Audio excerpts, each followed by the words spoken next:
Hello students, welcome back to Gate Electronics Guruji classes. In the last video we started the concept of limit. We discussed about left hand limit, right hand limit, the existence of limit, in which cases limit will not exist, and we took 3 problems to clear the idea or the concept of limit. In this video we are going to discuss few standard limits. The last video I think was about 25 or to 26 minutes. This video will not be long. This will be maximum 8, 9 to 10 minutes I guess. In this video we are going to discuss the concept of standard limits. So the question is, what do we mean by standard limit? Standard limit means almost all the problems of limit that we will face can somehow ultimately be converted into these limits that we will discuss here. That's why these are called standard limits. Almost every problem that I'm not saying every, I'm saying almost every problem that we will obtain in limit can ultimately, after some manipulations, can be converted into one of the standard limits that we are going to discuss. That's why I think 8 to 9 standard limits we'll discuss. That's why these limits are called as standard limits. Another thing is that sometimes the problem is given in such a way, if you can observe the problem, you will see that it is present directly in the form of a standard limit. In that case, you don't even need to do any kind of manipulation or calculation. You can directly give the answer. So let's come to the first standard limits. The first 2 standard limits should already be known to you. The first standard limit is limit extending towards 0 sin x by x is equal to 1. This should already be known to you. But this limit has a generalized form that is not known to every one of you, I guess. And that's what I have to discuss here. Because see, when I am teaching you, my aim is to provide you something more that you don't know already, right? So ये limit तो आप सबको पता होना चाहिए. We have already started this. But इसका एक generalized form है which might not be known to every one of you. And I am going to discuss that generalized form. That generalized form says limit x tending towards a sine of fx divided by fx is equal to 1 if limit extending towards a f of x is equal to 0. So see, what did I say? I said that when the limiting variable x is tending towards the value a, and if the function is present in this form sine of fx by fx, that is whatever function is present in the argument of sine, the same function is present in the denominator. In such a case, the value of the limit will be 1 if this function fx tends towards the value 0 when x tends to a. Clear? Now you will ask that what is the proof of this? See, I am not going to give the proof here, because after completing Yale hospital rule, you will be able to easily prove this. And the second point is, why am I teaching this? Because you will see that in many cases, the problem will come in such a way that the function will be present in this form, sine of fx by fx. So if you can make the observation that the function is present in the form of sine of fx by fx and fx is tending to 0 when x is tending to a, then you will not have to do any calculation. You can save much time. You can easily directly say that the value is 1. Clear? So I have to erase this. So if you haven't noted down this, then please note down, because I have to erase this portion. Pause the video, note it down. I will have to erase this portion. So the first limit is done. Now come to the second limit. The second limit is also known to every one of you. It's exactly similar to the first limit. The second standard limit is limit of extending towards 0 tan of x by x is equal to 1. This is known to every one of you, I guess. But even इसका भी एक generalized form है that I am going to discuss here that might not be known by all of you.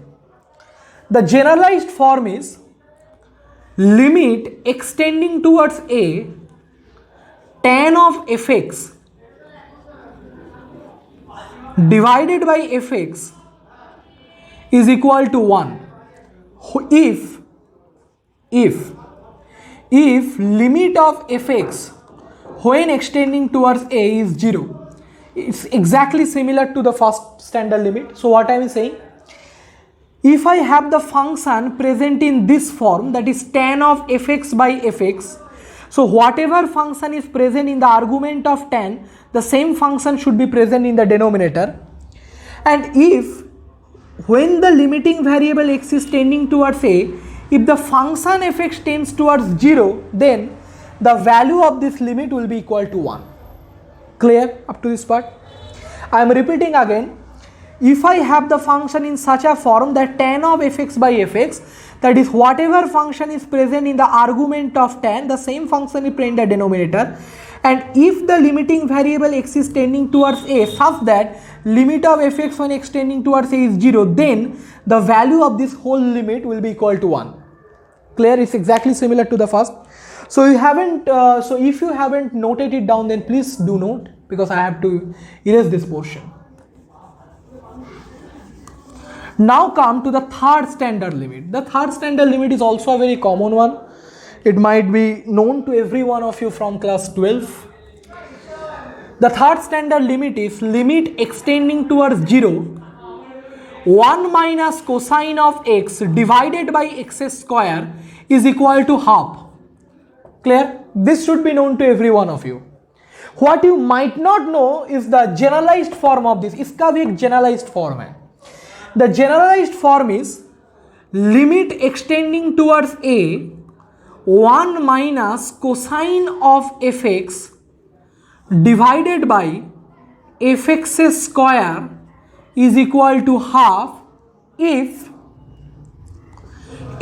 limit of fx when x tending towards a is 0.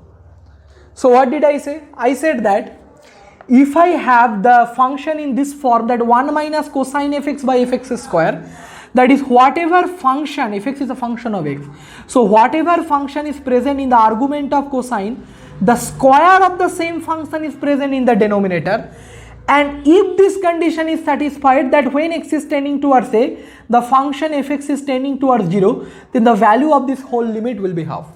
Clear? So this should also be known to each and every one of you. So I am erasing this. If you haven't noted it down, then please do note, because I can't wait for you to note, right? Pause the video and do note. Now let us come to the fourth standard limit. What is the fourth standard limit? This is also a very trivial one. It should be known to every one of you. The fourth standard limit is limit extending towards a, x to the power n minus a to the power n divided by x minus a is equal to n into a to the power n minus 1. Clear? When the limiting variable x is tending towards a, and if the function is present in this form, that x to the power n minus a to the power n by x minus a, then the value of the limit can be directly said as n into a to the power n minus 1. If any one of you asks me, sir, what is the proof of this? See, you only can prove it if you know L'Hospital rule. So I am not going to explain here, right? After doing L'Hospital rule, you can easily do it in one step, right? Just keep this in mind as a standard limit, because this will save much time in your GATE exam. Okay. Now come to the fifth standard limit. The fifth standard limit is limit extending towards a, x to the power m minus a to the power m divided by x to the power n minus a to the power n equal to m by n into a to the power m minus n. So if you have the function in this form, x to the power n minus a to the power m divided by x to the power n minus a to the power n, when x is tending to a, the value will be m by n into a to the power m minus n. Clear? This should also be known to every one of you. Now come to the next one. The next one is, this should also be known to you, limit extending towards 0, e to the power x minus 1 divided by x is equal to 1. This is also a very standard limit. This should also be known to every one of you, right? So I am erasing these three standard limits. If you haven't noted it down, then please do note. Don't wait, because I can't wait for you to note, right? Even when I teach in classroom, I don't wait for my students to note. I tell them before the class that you have to note it down when I am teaching you. I can't wait for you to do note, right? So now come to the next one. The next one is, so the 7th standard limit is limit extending towards 0, a to the power x minus 1 divided by x equals to ln of a, and this is satisfied only if a is greater than 0 and a is not equal to 1, because you know that this ln of a will be defined if and only if a is greater than 0 and a is not equal to 1. So I hope that this limit is clear to each and every one of you. Now come to the 8th standard limit. The 8th standard limit is limit extending towards 0, 1 plus x whole to the power 1 by x is equal to e, means e to the power 1, right? This should also be known to every one of you. The 9th one is limit extending towards 0, 1 plus nx whole to the power 1 by x is e to the power n. This e to the power n can also be represented as exponential of n, because you have n in the power of e, so this can also represent exponential of n. This should also be known to every one of you, right? Now come to the last standard limit. This is limit extending to infinity, 1 plus 1 by x whole to the power x is also, this is also a very standard trivial limit. This should also be known. So these are the total 10 standard limits that I have discussed. And why have I discussed this? Sometimes the problem will be in such a way that you will observe that the function, which limit you have to find out, is directly present in the form of any one of the standard limits. So in that case, you do not need to solve the problem, no manipulation required, you can directly say the answer, right?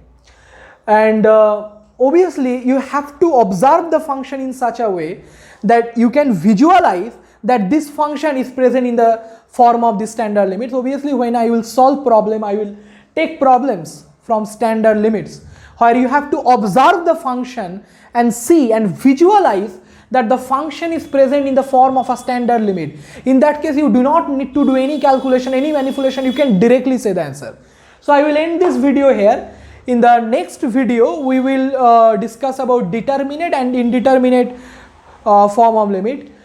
I think that in the next video, I won't be able to complete the total indeterminate form in a single video. In the next video, I will complete the determinate form, and I think I will discuss 3 indeterminate form, and the rest of the indeterminate form will be discussed in the next video. So I need 2 videos to complete the theory of, I need 2 more videos to complete the theory of limit, then we'll solve problems.